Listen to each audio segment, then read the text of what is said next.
Hoy vamos a trabajar las integrales de línea, el cálculo y sus aplicaciones.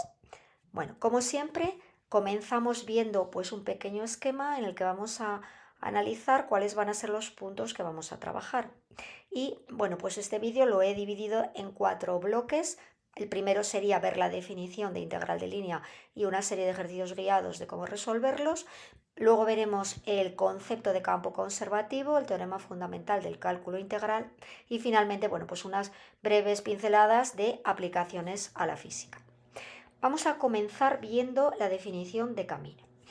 Se define camino en Rn como una aplicación que está definida, fijaos, en un intervalo AB, en un compacto contenido en R que toma valores en Rn. Esta aplicación, por definición, es continua, normalmente va a ser de clase C1 o como mínimo C1 a trozos. Recordamos que una función se dice que es de clase C1 cuando es continua con derivada continua.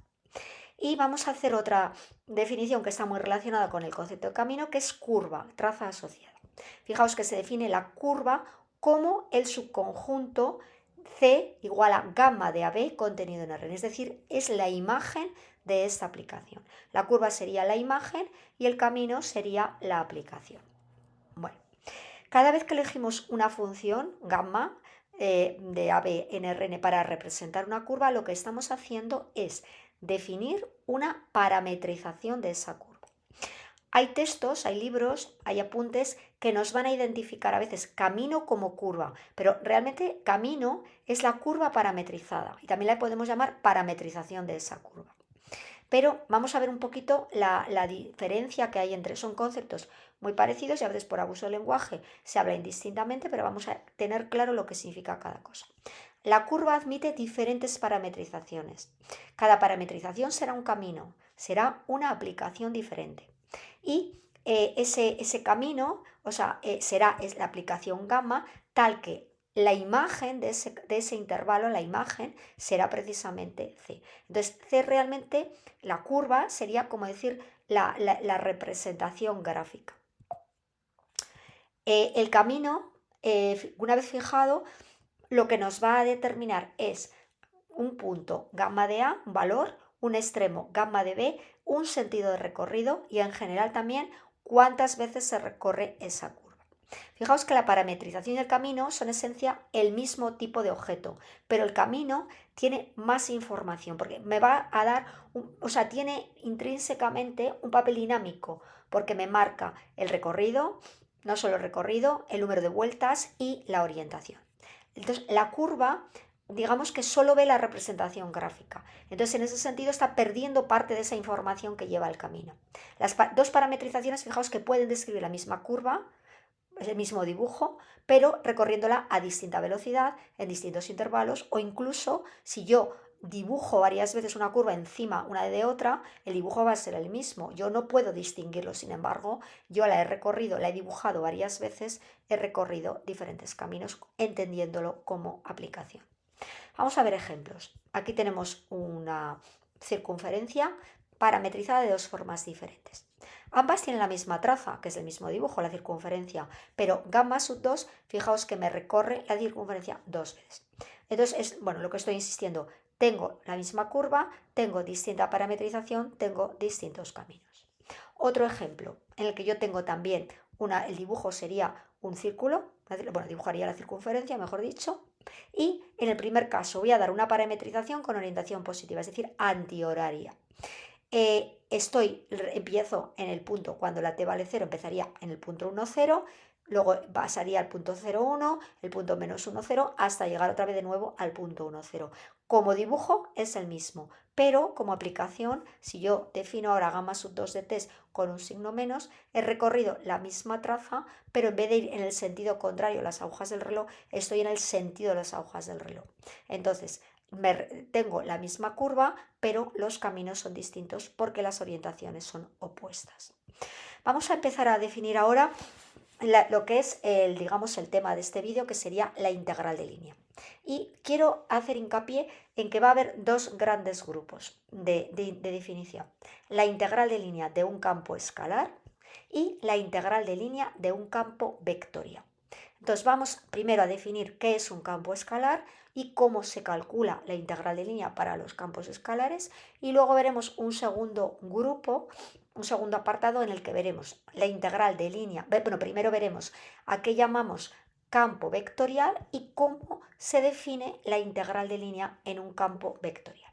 Bueno, vamos a empezar viendo el concepto de campo escalar. Partimos de un subconjunto abierto contenido en Rn y definimos campo escalar como aquella aplicación definida de U en R. Fijaos, en R, cuando luego veamos el campo vectorial, estará definido en Rn, será parecido, pero tendríamos en vez de Rn en R, de Rn en Rn. Entonces, insisto mucho, el campo escalar toma valores en un subconjunto de Rn, pero su imagen está en R, y partimos también de una parametrización, de una aplicación definida como antes de AB en U. Fijaos que U engancharía en el espacio, en el conjunto de partida de F, un camino regular a trozos que parametriza esa curva C. Entonces, ¿cómo definimos? Vamos a ver, ¿cómo se leería? Sería integral de línea del campo escalar o de la función escalar a lo largo de la curva o del camino C, como la integral, ya una integral de Riemann, de A a B. Fijaos, F lo evalúo en la parametrización por el módulo del vector derivada, del vector velocidad. Es decir, que este número, esto es un número real, representa la velocidad con la que el camino recorre la curva. Y este producto es un producto f de gamma de t por el módulo de gamma prima, mide cuánto aporta ese punto gamma de t a lo largo de la trayectoria a la suma total. Entonces, de una manera global puede verse como que esa integral de línea me va a representar la suma ponderada de los valores de f a lo largo de la curva, pero ponderando por el elemento de longitud. Fijaos que no difiere mucho de lo que es una integral de Riemann, donde ahora en la integral de Riemann esa c sería en realidad el segmento AB. Cuando hacemos una integral de AB estamos haciendo la integral en un segmento. Entonces yo a través de la parametrización hago un cambio y transformo esa curva, la voy a llevar a través de la parametrización a un intervalo, una integración en un intervalo AB, que es lo que yo ya sé calcular. Vamos a ver propiedades. Bueno, aunque la definición utiliza una parametrización concreta, siempre necesito primero parametrizar mi curva y luego sustituir e integrar respecto a esa parametrización. Las integrales de línea en campos escalares no van a depender, importantísimo, no van a depender de la parametrización gamma, pero siempre que tratemos con reparametrizaciones a cambios de variable suaves y crecientes del mismo camino. La integral, en este sentido, la integral escalar no cambia si yo invierto el sentido de la curva. Hemos visto antes un ejemplo en el que podíamos recorrer la circunferencia en sentido antihorario o en sentido horario. Bueno, pues en ambos casos la integral me va a dar el mismo resultado. Otra nota importante, si la función vale 1, entonces lo que yo obtengo al hacer esa integral es la longitud de esa curva. Y bueno, si ahora estamos gamma contenido en R2 y una función positiva, es decir, si yo tengo una curva en R2 y sobre esa curva levanto las alturas, hago como una especie de pared construida verticalmente sobre gamma, con la altura de esa pared en cada punto es lo que me indica la función f. Entonces, si yo integro a lo largo de esa curva esa función, lo que yo obtendría es el área de esa pared, digamos, curvada, construida sobre la curva. Vamos a ver ejemplos ya. Tenemos una curva parametrizada en 2 tramos y me piden que calcule la longitud de esta curva. Fijaos que por linealidad yo voy a dividir en suma de 2 integrales, la primera de 0 a 2pi y la segunda de 2pi a 4pi. Como la función es 1, solo tengo que calcular el vector derivada y calcular el módulo. Bueno, aquí tengo la derivada, el vector velocidad de esta curva. Simplemente derivo menos 2 seno de t, 2 coseno de t, 1. Y la derivada del otro tramo, que sería 0, 1, 1. Calculo el módulo de cada uno de esos vectores, que sería 4 seno cuadrado la raíz cuadrada de 4 seno cuadrado más 4 coseno cuadrado más 1, y aquí sería la raíz cuadrada de 2. Bueno, lo tenemos escrito aquí. Hacemos los cálculos que son muy fáciles. Integro, que ya es una integral inmediata, raíz de 5 por 2pi más raíz de 2 por 2pi. Y esa sería la longitud de ese arco de curva. Vamos ahora a pasar a lo mismo, una integral de línea, pero ahora ya con una función, con un campo escalar. Tengo la parametrización. Fijaos, este es un ejercicio muy sencillo porque ya me dan la parametrización. Solo tengo que sustituir, evaluar esta función en esta parametrización. Sería coseno cuadrado más seno cuadrado más t cuadrado. Calcular el vector gamma prima, el vector velocidad, que sería menos seno de t coseno de t1, calcular su módulo, llevarlo a la integral de 0 a 2pi y simplemente resolver. Bueno, la integral. Os he puesto la fórmula.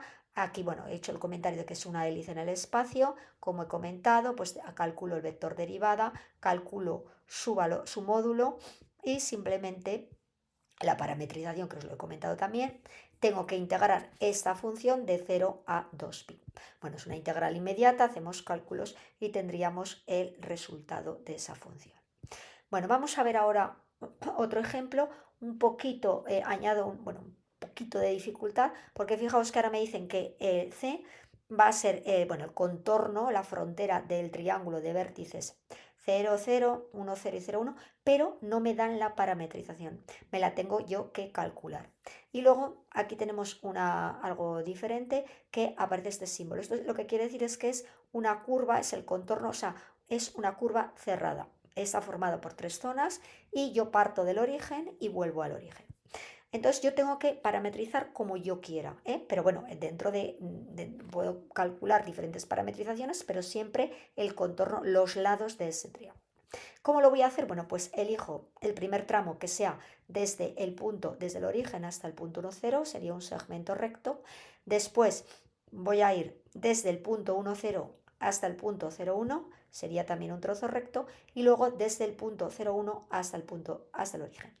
Yo, como cada trozo va a ser la longitud de ese segmento, y acabamos de ver, aunque no lo hemos demostrado, que hay una propiedad que me dice que yo puedo parametrizar como quiera y no depende el resultado de cómo yo haya parametrizado, aquí voy a elegir, en vez de ir desde el punto, iríamos punto 0, 0, punto 1, 0, punto 0, 1, en vez de volver del punto B al punto origen, yo voy a parametrizar desde el origen hasta el punto B.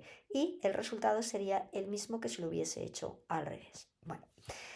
Fijaos, bueno, serían las parametrizaciones, vamos a comprobar que está correcto. Comenzamos, si la t vale 0 tendríamos el origen y si la t vale 1 tendríamos el punto 1, 0 con su vector velocidad. El segundo segmento, si la t vale 0 parto del punto 1, 0 y si la t vale 1 sería el punto 0, 1. Y aquí fijaos con lo que he comentado antes. Si la t vale 0 tengo el origen y si la t vale 1 tengo el punto 0, 1. Digamos que parametrizado en el sentido contrario. Sumo, separo en los tres segmentos y por linealidad será la suma de las tres integrales. ¿Qué es lo que tengo que hacer? Sustituir aquí t, sería de 0 a 1 t por el módulo, que sería 1, aquí de 0 a 1, aquí sería 1 menos t más t, sustituyendo, que me quedaría 1 por el módulo, que sería raíz cuadrada de 2, y aquí en el último tramo tendríamos 0 más t y por el módulo, que sería 1. Bueno, es lo que os he escrito aquí, cada uno de los tramos, ya veis que es muy muy sencillo, y sumamos los tres trozos y tendríamos el resultado de la integral cerrada, de la integral curvilínea. Bueno, lo que he comentado, en curvas formadas por varios segmentos, por ejemplo con contornos poligonales, o bueno, el tipo de segmento que sea, intentaremos siempre hacer lo que yo no he hecho, parametrizaciones coherentes con el mismo sentido global de recorrido.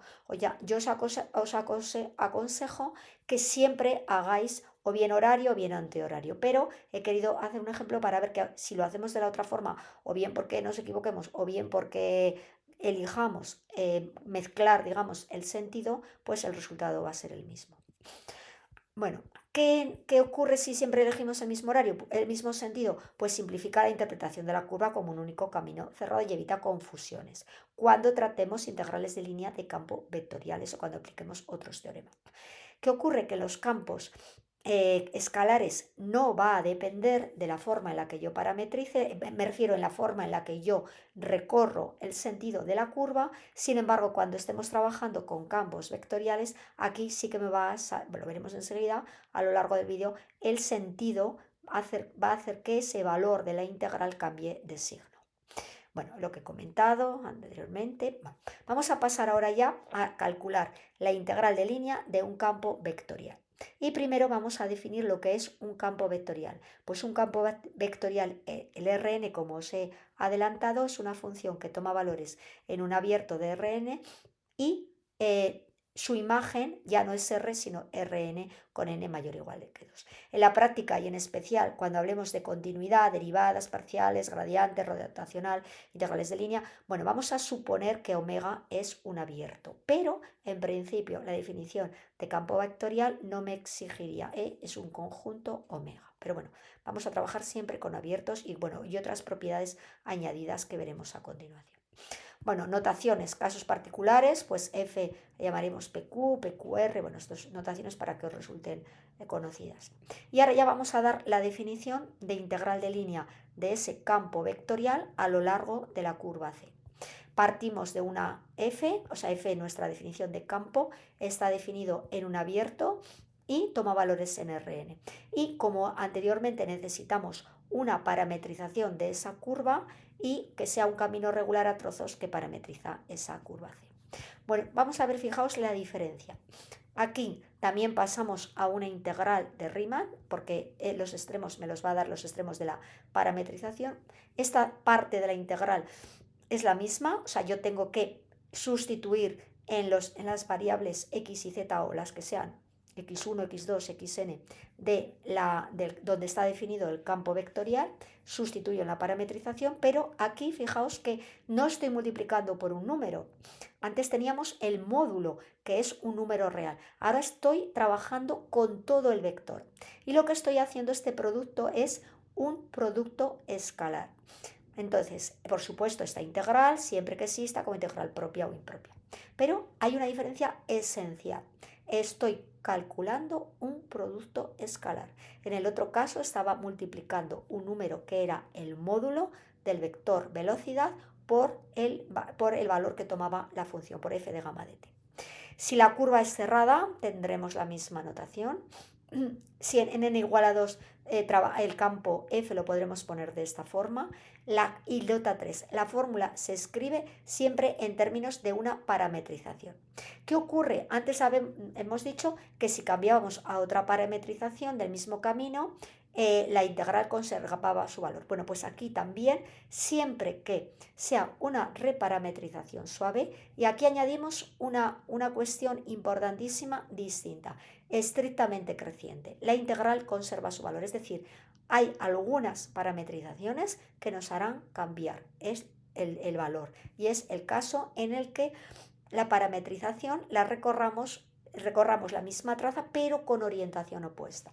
Fijaos que antes, cuando el campo era escalar, este menos desaparece cuando la recorremos al revés. Sin embargo, ahora cuando cambiemos el sentido de la orientación nos va a cambiar el valor no, el módulo no, valor absoluto no, pero nos cambia el signo del resultado de la integral.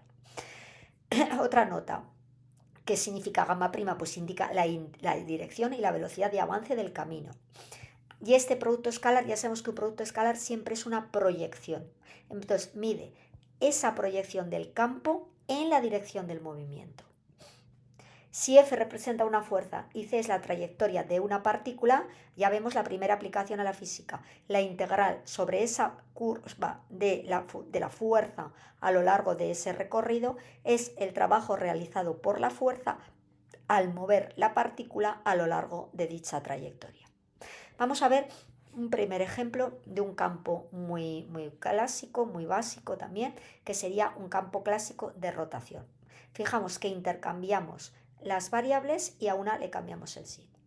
Y queremos recorrerla, el camino sea el segmento que une los puntos A y B, 1, 0, 0, 1. Calculamos esta integral parametrizando primero dicho camino en sentido antihorario y en sentido horario. Voy a hacerlo de las dos formas para que veáis que el resultado va a ser el mismo pero con signo cambiado. Bueno, primero voy a parametrizar de forma antihoraria, es decir, vamos a pasar un momento para atrás del punto 1, 0 al punto 0, 1. Fijaos, si t vale 0 me daría el punto 1, 0 y si t vale 1 me daría el punto 0, 1. Esta sería la fórmula. Primero voy a sustituir. Fijaos que recordamos que lo que me decía es que cambiábamos la x por la y y a la primera coordenada le cambiaba el signo. Cambiamos el orden de las coordenadas, así está definido así, el campo, o el ejercicio es así. La x va a la segunda coordenada y la y se convierte en menos x. Derivo la parametrización, el vector velocidad sería menos 1, 1, y ahora no calculo el módulo, hago el producto escalar. Sería menos t por menos 1, t más 1 menos t, y esto quedaría 1. Entonces ya simplemente sustituyo y me quedaría la función 1 por diferencial de t, bueno, que es elementa. Vamos a hacer lo mismo, pero ahora parametrizando al revés, de b a a.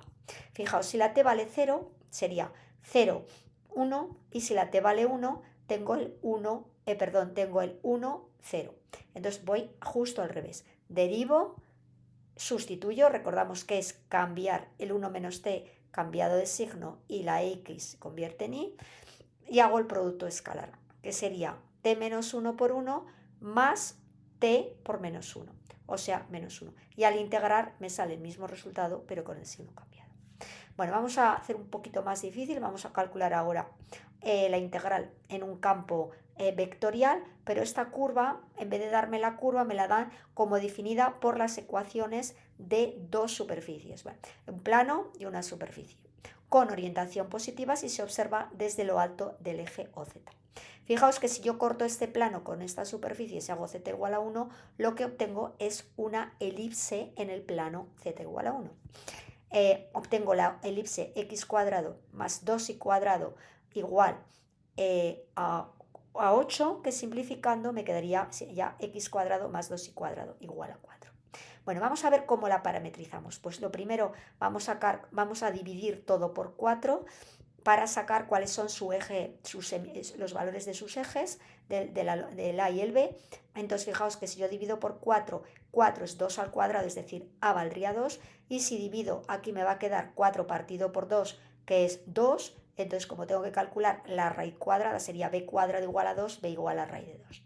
Entonces yo sé que la parametrización de una elipse en coordenadas paramétricas sería x igual a, sería a por coseno de t igual a b por seno de t, y aquí añadimos z igual a 1 porque es en el plano, estamos en el plano z igual a 1. Esta curva es una elipse en ese plano, con t moviéndose de 0 a 2pi. Bueno, recordamos un poquito cómo era el campo, 8x más z, bueno, creo que os lo he vuelto a poner, sí. Tendríamos la fórmula, tendríamos que aplicar esta fórmula, tendríamos la parametrización, la derivada y el campo. Bueno, ¿cómo se haría? Vamos a parametrizar, es decir, vamos a sustituir la x por 2 coseno de t, tendríamos 16 coseno de t más 1, luego sustituyo aquí porque sería más z, de ahí viene el más 1, después 2xz cuadrado, que sería 2 por 2, 4, 4 coseno de t más z cuadrado, y por z cuadrado, perdón, que sería 1, y menos 4y cuadrado, que sería menos, al elevar al cuadrado me quedaría 2 seno cuadrado de t, que con el 4 formaría el menos 8. Es decir, que f de gamma de t me queda este vector.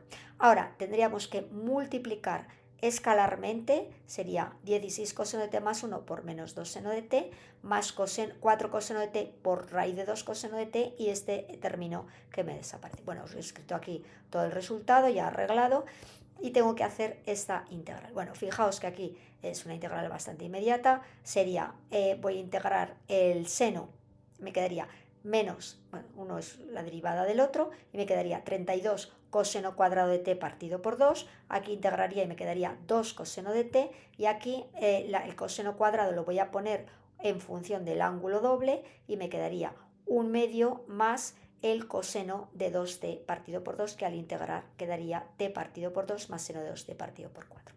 Fijaos que aquí todo esto va a desaparecer, todo esto va a desaparecer porque estoy evaluando en 0 y 2pi por periodicidad, se me va a ir esa parte, y de toda esta evaluación solo tengo que fijarme en este trocito de aquí. Entonces sería simplemente simplificar sustituir la t por 2pi, simplificar los doses y me queda 4 raíz de 2pi, que sería el resultado final.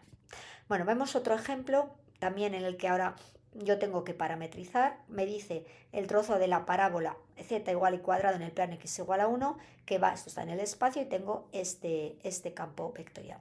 Fijaos que el campo lo he expresado de otra manera, en forma x cuadrado, o sea, p diferencial de x más q diferencial de y más r diferencial de z. Lo primero que tengo que hacer es ver siempre la parametrización si no me la da. Entonces, vamos, la x evidentemente va de 1 a 1, por lo tanto se mantiene constante, la y varía de menos 1 a 2, lo puedo utilizar como parámetro, y la z, fijaos que me viene dada por esta ecuación, que es la que me la liga a la superficie. Entonces sería z igual a t cuadrado. Si he llamado y igual a t, la parametrización z igual a t cuadrado. Y observamos de una manera pues evidente que la t, que era la y, si la y se mueve de menos 1 a 2, pues la t, que es igual a la y, se moverá de menos 1 a 2. Y esto es lo que me marcará los extremos de integración. Bueno, pues tengo el campo, que lo he vuelto a copiar, la curva ya parametrizada con sus extremos de integración y el vector derivada, que sería 0, 1, 2t. Sustituyo los valores de gamma de t en el campo vectorial. Fijaos que sería 1 por t cuadrado, aquí tendríamos simplemente t y aquí tendríamos menos 1, que ese sería el campo ya parametrizado. Y hago el producto escalar de f de gamma de t por gamma prima de t. Sería 0 más t menos 2t. Hago operaciones y, bueno, sustituyo y me queda muy simplificado. Bueno, es una integral inmediata, resuelvo y tengo el resultado.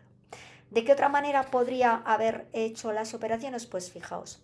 Como yo tengo, vamos a ir un poquito para atrás en la parametrización, fijaos, que x es 1 y es t y z es t cuadrado, yo puedo derivar y me quedaría, fijaos, diferencial de x, 0, diferencial de y, 1, diferencial de t y diferencial de z, 2t diferencial de z. Es muchísimo más rápido porque estoy sustituyendo en la forma del campo diferencial de x, diferencial de y, diferencial de z. Es verlo más como un cambio de variable. Entonces, en realidad estoy haciendo lo mismo, pero bueno, digamos que vamos de una manera, pues los cálculos, digamos, algebraicos, pues haciendo un poquito más rápido. Bueno, vamos a ver otro bloque importantísimo, que es el de campos conservativos. No todos los campos vectoriales van a ser conservativos, solo algunos van a tener esta propiedad, y estos campos van a ser fundamentales en matemáticas y sobre todo en física y en ingeniería. Antes de nada, vamos a ver qué es, unas definiciones previas, vamos a ver qué es un conjunto conexo, un conjunto abierto. Decimos que es conexo si todo par de puntos que elijamos dentro de ese conjunto se pueden unir mediante una curva suave a trozos, es decir, derivable, que esté totalmente contenida en el conjunto abierto. Es decir, elegimos dos puntos cualesquiera de ese conjunto abierto y siempre voy a poder trazar una curva suave a trozos contenida en él. Vamos a ver qué se llama gradiente, fijaos, gradiente de un campo escalar. No gradiente de un campo vectorial, sino el gradiente se define sobre un campo escalar.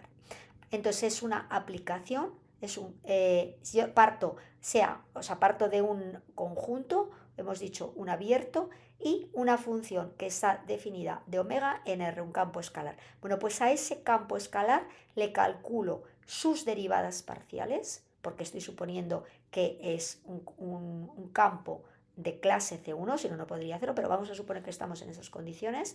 Como hemos dicho antes, C1 era continua con derivadas parciales continuas. Bueno, pues nada me impide calcular las derivadas parciales de cada una de sus variables y con eso construyo un campo vectorial. Es decir, defino gradiente de f a este campo vectorial. Bueno, pues cuando decimos que un campo vectorial es conservativo, pues un campo vectorial f definido en un abierto de Rn es conservativo si existe un campo escalar phi tal que si yo a ese campo le calculo su gradiente, resulta que es igual al campo de partida. Y ese campo escalar, al campo escalar al que le calculo el gradiente para igualarlo a mi campo vectorial de partida, es a lo que se llama potencial de F. O sea, el potencial siempre es un campo escalar y al calcularle el gradiente lo convierto en un campo vectorial que es el que llamamos campo conservativo. O sea, el conservativo es el campo vectorial cuando se puede igualar a un gradiente. Bueno, vamos a ver otra definición que es independencia del camino. Vamos a ver qué conexión hay con los campos conservativos. Bueno, pues un campo vectorial, ahora ya definido, lo voy a decir abierto y conexo. Hemos definido lo que es conexo. C, un camino regular a trozos contenido en ese dominio omega que une un punto A con un punto B. Bueno, pues decimos que F tiene independencia del camino en omega, sí. Para cualesquiera dos caminos C1 y 2 contenidos en omega que tengan los mismos extremos A y B, si yo calculo la integral de línea a lo largo del camino 1 y la integral de línea a lo largo del camino 2, me da el mismo resultado. Bueno, fijaos una cosa para que no haya confusión. Ahora estoy cogiendo no el mismo camino. Antes decíamos que la integral no cambiaba si yo cogía dos parametrizaciones del mismo camino. Pero no estoy hablando de dos parametrizaciones del mismo camino. Estoy hablando de dos caminos diferentes, de dos funciones diferentes. Lo único que tienen que tener es A y B los mismos extremos. Y se cumple que estas dos integrales me dan el mismo valor. ¿Qué ocurre? Pues que si estoy en esta situación, evidentemente cuando tenga un camino cerrado, la integral, cuando el campo no dependa del camino, la integral cerrada será 0. Entonces, ¿qué ocurre? No lo vamos a demostrar, pero simplemente estoy dando enunciados de proposiciones. Y si yo tengo omega, un abierto y conexo, campo conservativo F, va a ser exactamente igual en las dos direcciones, un sí y solo sí, de que ese campo tenga independencia de camino. Si es conservativo, dijimos que existe una función potencial tal que si yo le calculo el gradiente es igual a F. Si es conservativo, hay independencia del camino. ¿Y entonces qué significa? Pues que, fijaos, la integral, si yo a través de esa función calculo phi de B menos phi de A, esto va a ser igual al valor que tome la integral en cualquier camino que yo elija. Y en particular, si el campo es cerrado, la integral va a valer 0. Como conservativo implica independencia del camino, si es conservativo, cualquier integral sobre un camino cerrado va a dar 0. Y si hay independencia del camino, pues entonces el campo va a ser conservativo. Si no, solo depende de los extremos, es decir, va a ocurrir que va a existir un campo potencial de F. Y también se va a verificar, y esto es muy importante, porque va a ser una forma alternativa de calcular la integral a través del valor del campo. O sea, se verifica que el valor que toma el campo en un punto cualquiera, yo lo puedo calcular como la integral, fijaos, de P sub 0 a P, siendo P cualquier punto que yo elijo. Es decir, yo elijo un punto P sub 0 en ese gamma y calculo la integral de línea de P sub 0 a P y entonces eso me va a dar, para cualquier camino de P sub 0 a P, me va a dar el valor que toma, el valor en general del campo, del potencial. Bueno, condición necesaria, importante, necesaria, pero no suficiente para la existencia de potencial. Si gamma es abierto y conexo, yo tengo un campo vectorial diferenciable con derivada continua, si F es campo conservativo, se tiene que cumplir que las derivadas parciales cruzadas en gamma para todo y j van a ser iguales. O sea, es una condición necesaria pero no suficiente. Si el campo es conservativo, se va a cumplir esta igualdad. Pero si se cumple esta igualdad, el campo no tiene por qué ser conservativo. Pero si no se cumple esta igualdad, automáticamente yo ya puedo asegurar que el campo no es conservativo.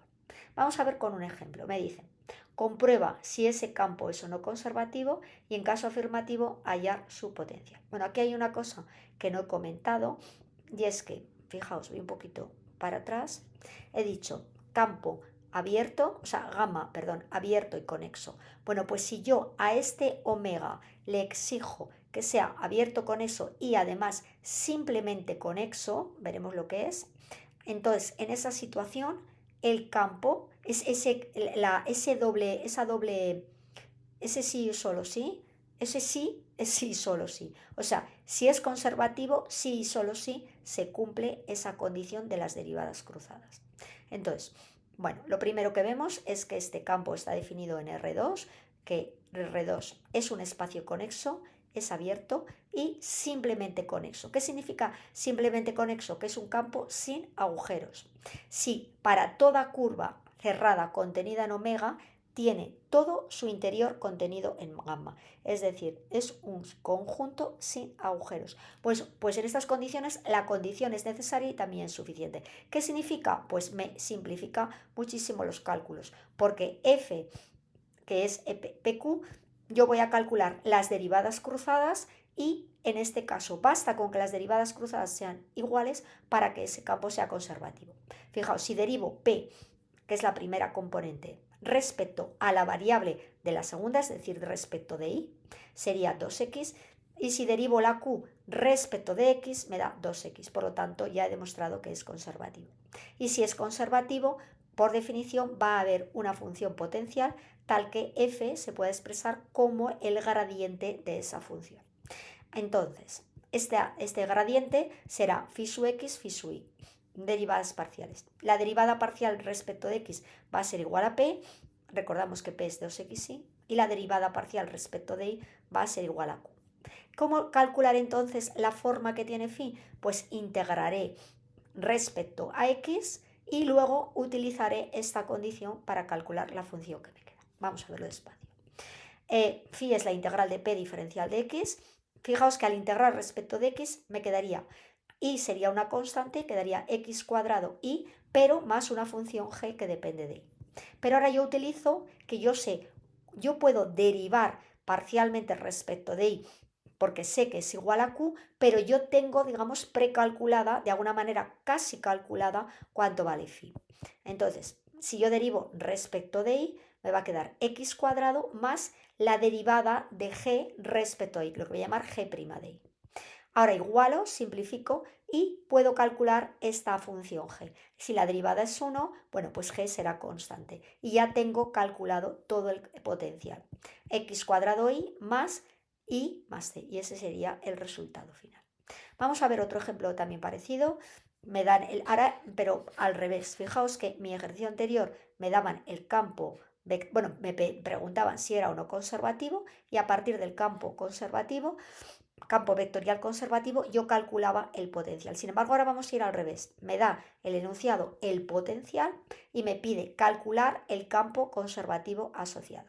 Y luego la integral de línea entre dos puntos y me dice que lo haga de dos formas distintas. Bueno, primero, calcular el campo conservativo asociado es muy fácil porque simplemente son las derivadas parciales por definición. Entonces ya derivo parcialmente y tengo construido el campo. Y ahora, como f es conservativo, si yo tengo dos puntos, para cualquier curva, cualquier camino que yo elija entre A y B, se tiene que cumplir esto. ¿Por qué? Porque no depende del camino. Entonces, fijaos que yo tengo calculado phi, me lo han dado, entonces yo puedo calcular cuánto vale phi en el extremo inicial y cuánto vale phi en el extremo final. Entonces, conocido el valor del potencial, simplemente resto y ya tengo cuánto vale esa integral. Es una forma muy rápida y es aplicando esta propiedad de la integral. Repito, la integral, si el campo es conservativo, es el valor, la resta de los valores que toma el potencial en el extremo final menos en el extremo inicial. Nos vamos a aprender esta fórmula que además nos va a salir mucho como aplicación en física.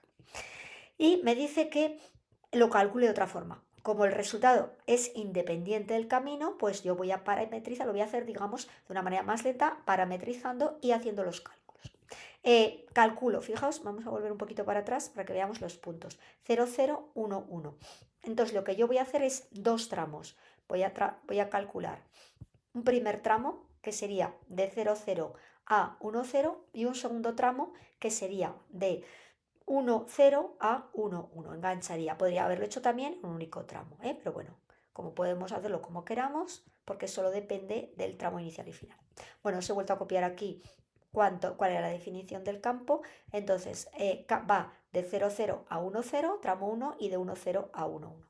El tramo primero, fijaos que si yo sustituyo me va a quedar 0 por diferencial de t, por lo tanto 0. Bueno, aquí tengo puesta la sustitución, ¿vale? Que sería, fijaos, sería 2 por t por 0. Recordamos que la parametrización era t0 y aquí sería t al cuadrado más 1.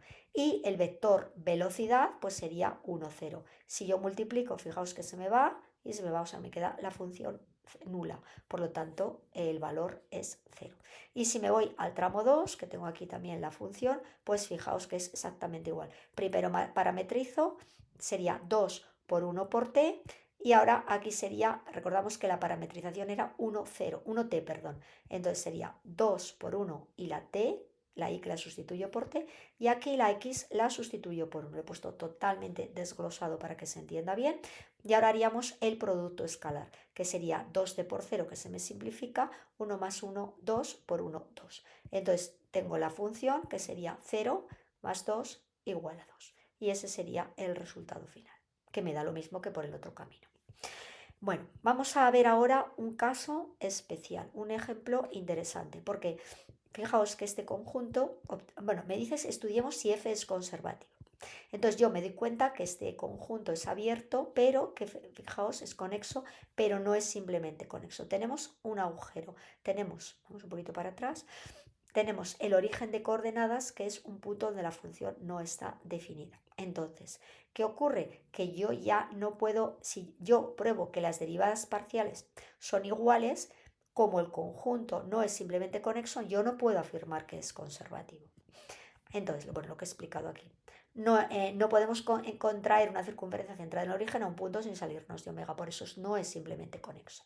Comprobamos si se verifica esta condición, pero esta condición va a ser necesaria, pero no suficiente. Si esta condición no se cumple, pues yo puedo afirmar que no es conservativo, pero si esta condición se cumple, no puedo afirmar que sea conservativo, no podría afirmar nada. Bueno, pues calculamos, bueno, las derivadas parciales y me dan lo mismo, es decir, se verifica. Pero no puedo hacerlo. Entonces, ¿qué es lo que no puedo? Ahí me quedo parada. ¿Qué es lo que tengo que hacer? Pues tengo que ir directamente a buscar una parametrización y observar el resultado. Fijaos que esta curva, he tomado una curva cerrada que contiene a la singularidad. En principio, si el campo fuese conservativo, como es una curva cerrada, la integral me debería dar 0. Y yo voy a demostrar, pero tengo que hacer todas las operaciones, que esa integral no me da 0.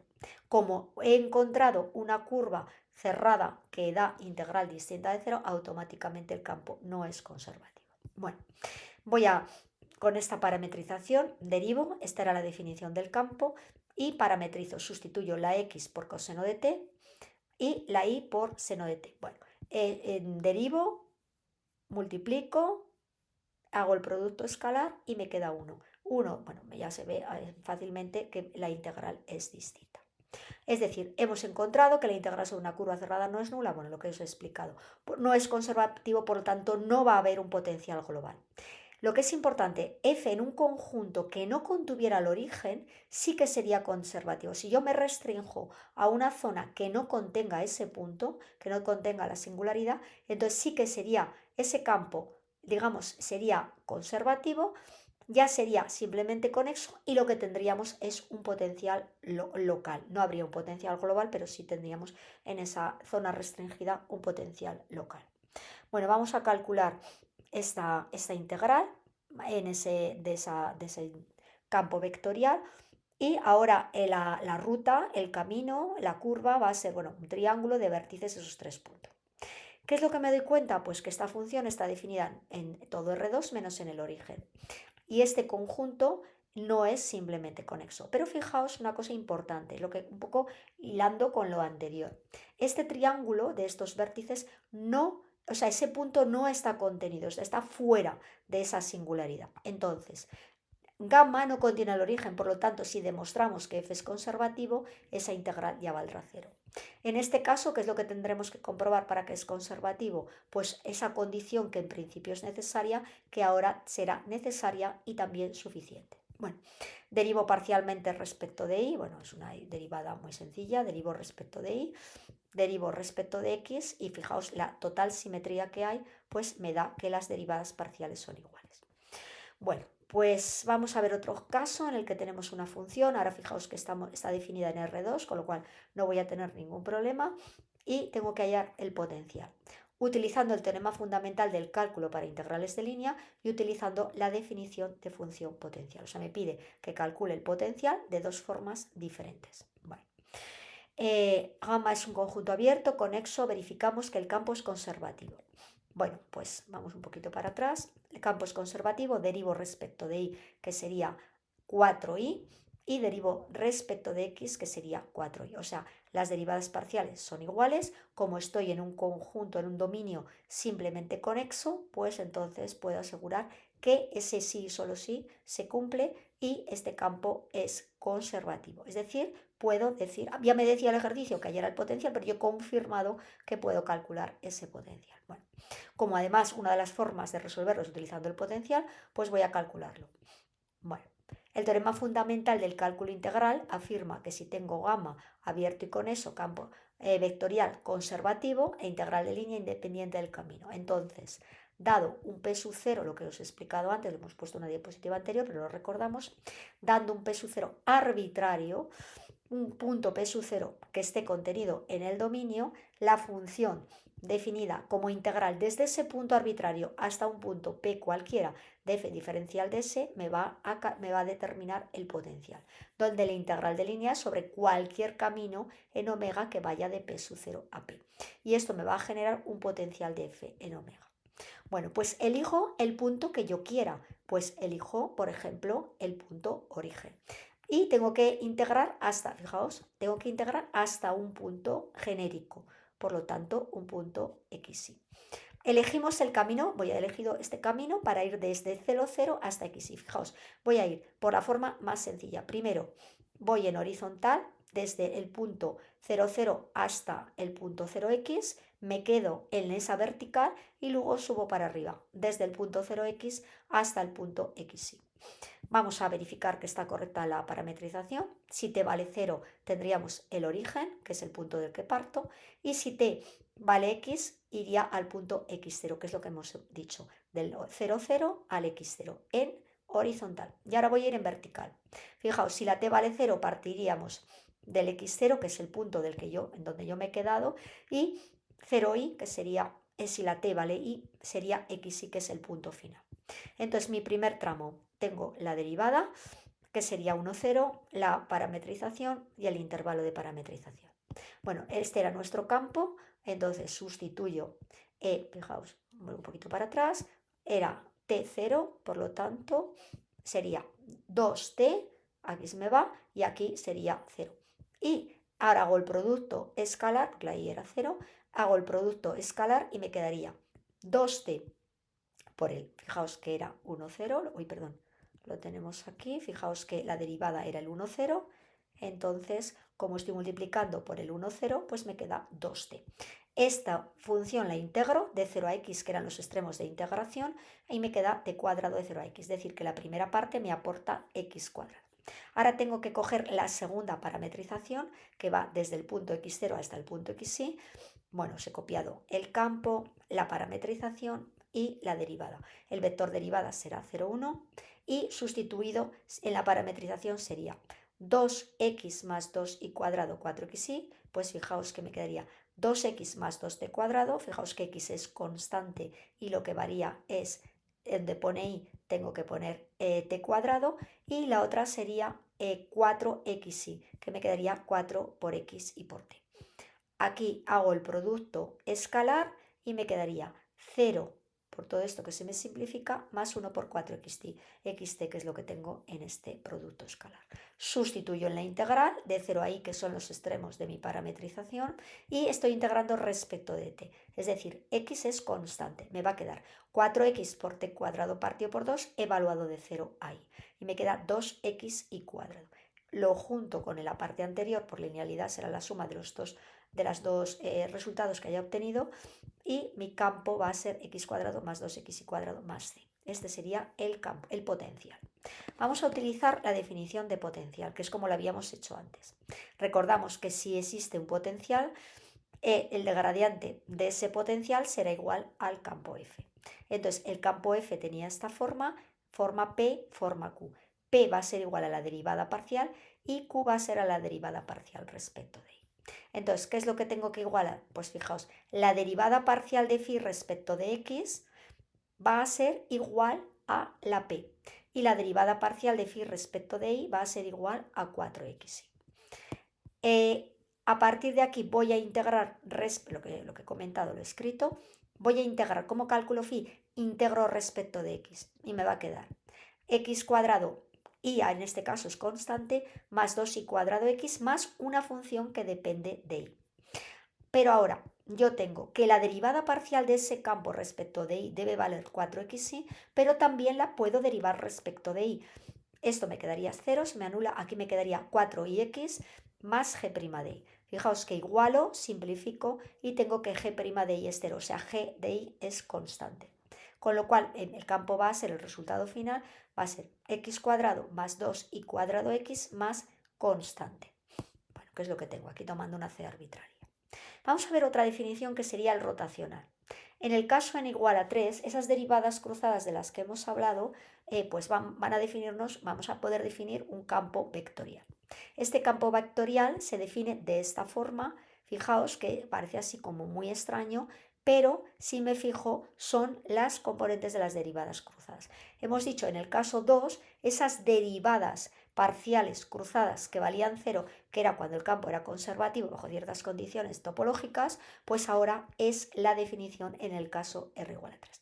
Bueno, normalmente para no memorizar, pues utilizamos el cálculo del determinante, que sería aplicar el vector gradiente a las coordenadas del campo vectorial del que partimos.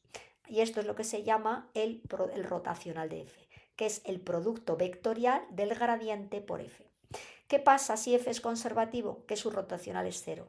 Y implica que los campos conservativos siempre van a ser irrotacionales. Fijaos, si el campo es conservativo, su rotacional es 0, porque precisamente por construcción esas componentes del campo rotacional eran las derivadas cruzadas. Que el rotacional valga 0, o sea que el campo sea irrotacional, es la condición necesaria que exigimos para que f sea conservativo, recordamos. Pero, insisto, el recíproco no es cierto. ¿Cuándo tendremos el sí y solo sí? Cuando hayamos exigido condiciones topológicas sobre el dominio gamma, que era simplemente conexo. Bueno, vamos a ver este ejercicio a lo largo de cualquier camino. Fijaos que, bueno, aquí no vamos a tener problemas, nuestro dominio es R3, por lo tanto, perfecto. Y, bueno, una nota del enunciado se podría haber planteado en vez de en términos de coordenadas, en términos de diferenciales. ¿De acuerdo? Sería P por diferencial de X más Q por diferencial de Y más Z por diferencial de Z. Hemos visto ya también otro ejercicio en el que os he trabajado de las dos formas. Bueno, lo que he comentado, como es abierto, conexo y simplemente conexo, calculo su rotacional. ¿Y qué me dice la teoría? Que el rotacional es 0 si y solo si el campo es conservativo, si y solo si admite un potencial. O sea, digamos, este sí y solo si se cumple siempre, este sí y solo si se cumple con las condiciones de simplemente conexo. Bueno, calculo el rotacional del campo, bueno, simplemente es calcular las derivadas, sería, bueno, aquí sería, aplico la derivada parcial de y, que sería menos x, menos la resolución de un determinante, la derivada parcial de z respecto de esto. Luego aquí cambio de coordenadas porque sería menos j, pues la derivada parcial de x respecto a este, bueno, derivadas cruzadas, ya sabéis calcular determinantes, es muy sencillo, y lo que observo es que me da 0, 0, 0. F es conservativo, por lo tanto existe un potencial. A partir de aquí voy a tener dos formas de resolver. Calculamos phi, calcular phi y calcular la integral como diferencia del potencial, que lo hemos hecho antes. Vamos a ver esta primera forma. Entonces, no calculo la integral, sino que me apoyo en que existe un potencial y que simplemente una vez, lo difícil, digamos, o bueno, lo que tengo que hacer es calcular el phi, pero una vez que yo tenga phi, ya solo tengo que evaluar, eso es súper rápido. Y la otra forma es no calcular el potencial y aplicar calcular la integral por la definición. Bueno, vamos a partir de la primera forma, que es el pasando por el cálculo de phi. P, Q y Z me lo daba el enunciado, y yo sé que phi va a ser la integral de P diferencial de X. Si yo integro respecto a X, me va a quedar X cubo partido por 3 menos IZX. Más, ahora tendré una función que va a depender de Y y de Z. Bueno, es lo que tengo aquí escrito. Q me lo daba el enunciado, entonces por un lado tengo este valor y por otro lado yo puedo derivar aquí respecto de Y porque ya tengo casi calculado el phi. Lo tengo con una indeterminación aquí de G, pero si yo derivo respecto de Y, me va a quedar la derivada parcial de Y respecto esto se me anula, aquí me queda menos xy y aquí me queda, fijaos que no pongo g', pongo derivada parcial respecto de Y, porque esta variable g era una variable de Y y era una variable también de z. Este tipo de detalles, digamos, notacionales son importantes. Pongo derivada parcial. Pero yo tengo que es igual a y cuadrado menos xz. Simplifico el menos xz y ahora lo que tengo es que la derivada parcial de g respecto de y es igual a y cuadrado. Entonces puedo calcular g. Integro respecto de y será y cubo partido por 3, pero más, como era una función de z, más f de z. Bueno, y ahora utilizo la última parte que no he utilizado todavía, la componente r. Por un lado, yo sé que la derivada parcial de phi respecto de z es r, pero yo sé que puedo derivar parcialmente respecto de z phi porque lo tengo casi calculado. Bueno, derivo respecto de z, se me simplifica, menos xy, se me simplifica, se me anula, más f'. Si ahora comparo con r, simplifico y me queda que f' de z vale 0. Por lo tanto, f de z es constante y agrupando todos los trocitos anteriores tengo el cálculo de phi. Entonces, fijaos qué fácil, porque ahora ya solo tengo que evaluar en el punto final menos en el punto inicial. Sustituyo, las constantes se me anularían y me queda un octavo. Y es la primera forma de resolverlo. Bueno, ahora vamos a elegir la segunda forma, que es elegir un camino que me una P con el origen y calculamos la integral de línea del campo vectorial F. Como yo tengo que ir, hemos dicho que tengo que calcular desde el origen hasta el punto 1, un medio, entonces utilizo esta parametrización. Fijaos, si la t vale 0, me reproduciría el 0, 0, 0, y si la t vale 1, 1, un medio, que son los dos puntos que me ha dado el enunciado. Calculo la derivada. Este era el campo, la definición de campo, y ahora voy a introducir, voy a parametrizar. X cuadrado será t cuadrado menos y por z menos t medios por t medios, que me forma el t cuadrado partido por 4. Ahora sustituyo, me quedaría t cuadrado partido por 4 menos t por t medios, o sea, menos t cuadrado partido por 2, y la última coordenada sería menos t por t medios, o sea, menos t cuadrado partido por 2. Ya tengo el vector derivada, ya tengo el campo parametrizado y ahora haríamos el producto escalar, que sería 1 por t cuadrado menos t cuadrado partido por 4, bueno, podríamos operar un poquito antes, más un medio por este valor, más un medio por menos t cuadrado partido por 2. Bueno, esta es la cuenta que os he hecho y simplificando me quedaría este valor. Entonces simplemente integro de 0 a 1, sustituyo el producto escalar y ya es una integral inmediata y compruebo evidentemente que me da el mismo valor. Bueno, vamos a ver aplicaciones a la física. Bueno, esto muy rápidamente. Vamos a ver ejemplos de campos conservativos. Pues por ejemplo, los más conocidos serían campo gravitatorio y campo electrostático. Entonces, cuando el campo es conservativo, lo podemos expresar como la fuerza es menos el gradiente de un potencial. Bueno, he puesto un símil, bueno, es un poco sencillo, es una metáfora, ¿no? Para entender un poco el caso pues, del campo gravitatorio. Bueno, pues me he inventado una especie de campo gravitatorio que sería como una especie de agencia de viajes que me regala un paquete vacacional. Pero ese paquete me permite ir de viaje, me permite ir de un sitio a otro, pero con unas condiciones. ¿Y qué es lo que me regala? Pues ese folleto estipula una serie de condiciones, que para cada par de puntos A, B, cuánta energía mecánica me regala. Pero para que me regale es decir, me salga gratis el viaje, puedo moverme de A a B saliéndome gratis el viaje. Es decir, me da una energía mecánica para que yo esa energía la vaya modificando, la vaya convirtiendo en energía cinética y me pueda mover y pueda hacer el viaje. Pero tengo que cumplir, como digo, una serie de condiciones. Si yo cumplo las condiciones, el trabajo, la energía, la variación va a ser la integral a lo largo del campo, que es el campo gravitatorio, y va a ser la diferencia entre la energía, está, digamos, es menos, cambia de signo, la diferencia de la evaluación del punto A menos el punto B. Si voy de A a B y solo actúa la gravedad, la agencia me regala toda esta energía. De forma que la energía cinética más la energía potencial en cada punto de mi trayectoria es constante. Mi energía potencial se va convirtiendo, como he dicho, en energía cinética, gano velocidad, pierdo altura. Pero no puedo ir a la velocidad que quiera y no puedo ir como yo quiera. Tengo que cumplir una serie, ya digo, de condiciones del folleto. La velocidad de caída, siempre que yo me mueva a esta velocidad fijada, la velocidad viene fijada por la conversión completa de potencial en cinética. Yo siempre tengo que mantener constante. No importa qué ruta haga de A a B, mientras que esté dentro de ese dominio y donde el campo es conservativo. Y el campo será conservativo cuando yo cumpla estas condiciones. Si yo quiero hacer extras, ¿cuáles serían esos extras? Pues ir más rápido.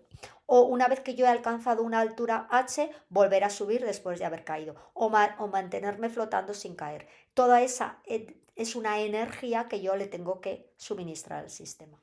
Y este es el trabajo extra, la energía extra. O bien porque aumento velocidad, o bien porque hay una serie de rozamientos que me frenan. Aparecen una serie de fuerzas que ya no van a ser conservativas, yo ya no voy a estar en un dominio conservativo, cualquier aceleración que yo le regale, tengo que regalársela, tengo que suministrársela, porque el campo gravitatorio no me la va a regalar. Entonces, hay una cantidad máxima de energía mecánica que el campo puede darme, la que corresponde a esa diferencia de potencial. Más rápido, inyecto energía externa, más lento, tengo un rozamiento, pierdo energía. Entonces, bueno, viajar cayendo es usar al máximo las condiciones, la gravedad me financia el movimiento, por lo que es importante, el potencial es una energía, pero en contexto físico, pero no es una energía ilimitada, es decir, hay unas condiciones, es un saldo almacenado en el propio campo gravitatorio que lo puedo ir convirtiendo en movimiento. No toda fuerza tiene un potencial asociado, hay fuerzas no conservativas, hay fuerzas de rozamiento, hay una serie de fuerzas que no tienen un potencial asociado, aquellas que me generan pues una serie de, pues, o sea, no, que decir, tengo que suministrarle una, o perder energía o suministrar una energía extra al sistema. Bueno, vamos a hacer un repaso general como siempre hacemos en todos los vídeos, una guía visual sobre dominios, campos e integrales de línea. Hemos partido este vídeo de trabajar el concepto de la diferencia entre curva y camino. La curva sería el escenario físico, el conjunto geométrico, yo solo veo la gráfica, sin embargo, cuando hablo de camino estoy viendo más propiedades, estoy viendo esa dinámica temporal, ese origen, ese extremo, ese sentido de recorrido, esa velocidad y el número de veces que yo recorro la curva. Lo que hablábamos, el mismo camino, puedo llevar diferente velocidad, por lo tanto el camino es diferente, o puedo recorrerla en sentido inverso. Es la misma curva, la misma traza, pero diferente camino. ¿Qué significa esta integral? ¿Qué sentido tiene geométricamente? Bueno, pues cómo se define y qué sentido tiene. La definición era, primero partíamos de es una suma ponderada, partimos de una parametrización de esa curva, partimos del cálculo del vector velocidad y su módulo y hacemos un producto de este número por esta función. Integramos a lo largo de toda la trayectoria. ¿Y qué es la suma? Pues es una suma ponderada. Este elemento actúa como la velocidad o elemento de longitud. ¿Qué es lo que mide? Bueno, pues depende. Si la función vale 1 sería la longitud de esta curva y si yo estoy elevando una función, una serie de puntos, lo que me traza es una especie de pared que calculo el área. Y si yo reparametrizo de forma que recorro en mi parametrización la curva con el sentido cambiado, evidentemente el resultado va a ser el mismo. La longitud sería la misma, el área geométricamente sería la misma. Por eso me tiene que dar el mismo valor. Bueno, pasamos ahora a un campo vectorial y ya la definición es diferente y él representa conceptos diferentes. Fijaos, en el momento que me aparece un producto escalar, yo estoy haciendo una proyección. Recordamos que el producto escalar era módulo de uno por módulo del otro por el coseno del ángulo que forma. Pero este valor, si yo calculo el coseno de este ángulo, sería el módulo partido por el módulo de f. Es decir, que aquí lo que estoy haciendo es el producto de esta cantidad por el módulo sobre el de gamma prima. Es decir, estoy proyectando, mide la componente, la proyección del campo en la dirección de gamma prima, es decir, en la dirección del movimiento en cada instante. ¿Qué significa en física? Pues cuánto ayuda o frena el campo al movimiento, representa la energía. Aquí sí que el recorrerla en un sentido o en otro me va a cambiar, hemos visto que me cambiaba el signo, porque no es lo mismo actuar a favor del campo o actuar en contra del campo. Bueno, os he puesto aquí una matriz de síntesis y comparando cada uno, campo escalar con campo vectorial, qué se puede hacer, cómo se puede hacer. Bueno, el campo, la notación diferencial, el campo, lo que sería el cálculo, lo que representa la norma y aquí el vector, aquí simplemente es un número, aquí hay una proyección y una dirección y la sensibilidad a la ruta. Bueno, y luego aplicaciones físicas. La independencia del camino. Cuando un campo vectorial es conservativo, el trabajo realizado al mover una partícula solo depende del punto inicial y del punto final.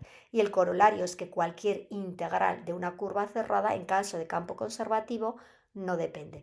Teorema fundamental: si el campo es conservativo, aparece un potencial y phi de b. Y yo puedo calcular la integral de dos formas, desde la definición y desde la diferencia de potencia. Traducción: un campo vectorial es conservativo solo si es gradiente de un campo escalar. Esa es la definición pura y dura. Phi representa, bueno, en el caso, como por ejemplo el símil que os he puesto antes, gravitatorio, representa la altitud topográfica. Y F te empuja cuesta abajo. El trabajo neto de AB es simplemente la diferencia de elevación, independientemente del camino que tomes por la ladera. Bueno, esto sería como una especie de aplicación, ¿no? Algo que podemos verlo intuitivamente. Bueno, ¿cómo sabemos si un campo es conservativo o no? Pues primer paso, ¿es abierto, conexo y simplemente conexo? Sí, conexo y simplemente conexo, es decir, sin agujeros, estamos en el caso perfecto. Solo tenemos que ver, bueno, podemos ver en qué dimensión estamos. A ver, estos ejercicios se pueden hacer en dimensión n, pero lo normal es que los ejercicios nos abarcan dimensión 2, dimensión 3, R2, R3, que son los casos particulares con los que yo os he puesto ejemplos. Pero en principio habría que hacer todas las derivadas cruzadas. Pero bueno, paso 2, simplemente la igualdad cruzada. Campo 3, para no recordar todas las derivadas parciales cruzadas, pues calculamos el rotacional. ¿Que vemos que son iguales o que el rotacional es el vector nulo? Pues entonces el campo es conservativo, existe función potencial, etcétera, etcétera. Que no es simplemente conexo, no podemos asegurar, las pruebas parciales no son suficientes y habrá que estudiar, habrá que coger una curva cerrada que rodee a la singularidad para ver, porque si es conservativo, toda curva cerrada ha de dar 0. Si me encuentro una, basta que encuentre una con que la integral cerrada de curvilínea de la curva cerrada sea distinta de 0 para que ya el campo no sea conservativo. Bueno, pues lo que decimos, cuidado con la trampa, ¿no? Lo que hemos visto, el ejemplo es el ejemplo en el que aquí tenemos una singularidad y las curvas que envuelvan al agujero no se van a contraer. También aprovecho para decir que si yo me moviera en una zona que no tuviera, una zona que no contuviera a la singularidad, si yo estoy en una zona donde yo puedo restringirme a un dominio simplemente conexo, ahí ya el campo podría ser conservativo. Bueno, ingeniería inversa también, cómo reconstruir el potencial, pues lo hemos visto con ejemplos, vamos partiendo de las integrales e igualando a las coordenadas. Bueno, no lo hago porque lo hemos visto ya, aquí tenéis un esquema de cómo se haría. Y bueno, pues el mapa mental completo sería todos los cálculos que podemos hacer, como un repaso ya general. Curvas, parametrizaciones, integral campo escalar, integral de campo escalar, cómo son los dominios, el chequeo de los dominios y el chequeo de las derivadas cruzadas. Y a partir de ahí, pues si existe potencial, trabajo independiente del camino, integral 0, curvilínea a lo largo de si el campo es conservativo y la convergencia en el trabajo neto termodinámico. Bueno, pues aquí tendríamos ya la última diapositiva. El potencial no es una energía ilimitada, es un saldo que el campo almacena y que puede convertir en rendimiento. Puntos claves: ruta y sentido, cuidado con los agujeros topológicos, independencia del camino igual a conservación. en caso y la existencia de campo conservativo, pues según las condiciones que hemos comentado. Bueno, pues con esto damos por finalizado este vídeo. Espero que os haya aclarado un poquito más estos conceptos que, bueno, no son demasiado sencillos y que tienen alguna serie de trampas en las que podemos, pues, tener un poquito de confusión. Y os agradezco que me hayáis acompañado al vídeo y os animo a que me acompañéis en futuros vídeos sobre integral de superficie. Bueno, aquí comento ya para finalizar que he dejado los teoremas fundamentales de Stokes, Gauss, todas estas cosas para hacer un vídeo independiente. Primero veremos un vídeo de integrales de superficie y luego ya conectaremos todo y las aplicaciones más al campo de la física.